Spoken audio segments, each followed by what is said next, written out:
Donc la prochaine aventure, c'est recommencer cette course donc, qui aura lieu en janvier 2012, qui partira non plus de Saint-Louis du Sénégal, mais un peu plus au sud donc de Dakar, et donc qui fera Dakar-Cayenne, même épreuve.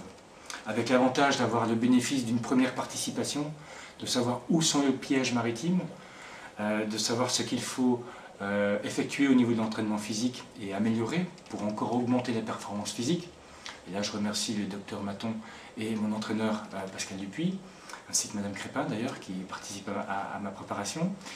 Et ensuite, l'autre atout qui est important, c'est de pouvoir compter sur une équipe qui est à terre et qui va nous guider correctement au niveau des courants et au niveau donc de la route à prendre.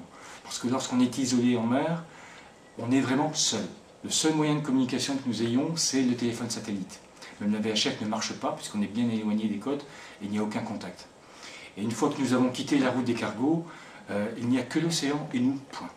Donc, où savoir aller? Si vous n'avez pas un bon routeur, vous ne le saurez pas. Et vous pouvez ramer toute votre vie, vous n'arriverez pas à passer de l'autre côté, ou alors vous passerez en dernier.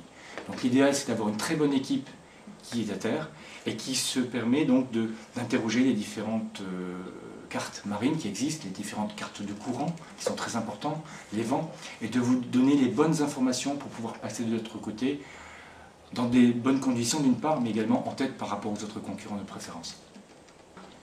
Donc, par rapport à ce projet, j'ai une équipe technique qui a été réunie, qui est basée à Boulogne-sur-Mer et qui est prête donc à me construire un bateau ou me repréparer un bateau d'occasion si je rachète un bateau d'occasion, puisque le mien a disparu en mer lors de la dernière transatlantique à la rame.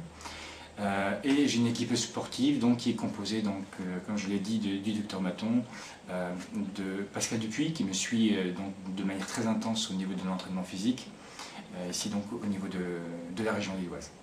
Une telle aventure a un coût qui est de l'ordre de 100 000 € TTC, sachant qu'avec le fait d'avoir préparé une équipe technique qui est prête donc, à s'y investir pour me construire un bateau ou me préparer un bateau si je reprends un bateau d'occasion, j'économise à peu près 20 000 € donc, sur le budget, ce qui représente un coût global de 80 000 € comprenant donc la mise aux normes du bateau par rapport à la jauge de course, le transport, l'avitaillement et la préparation donc, de toute l'équipe directement sur le sol africain.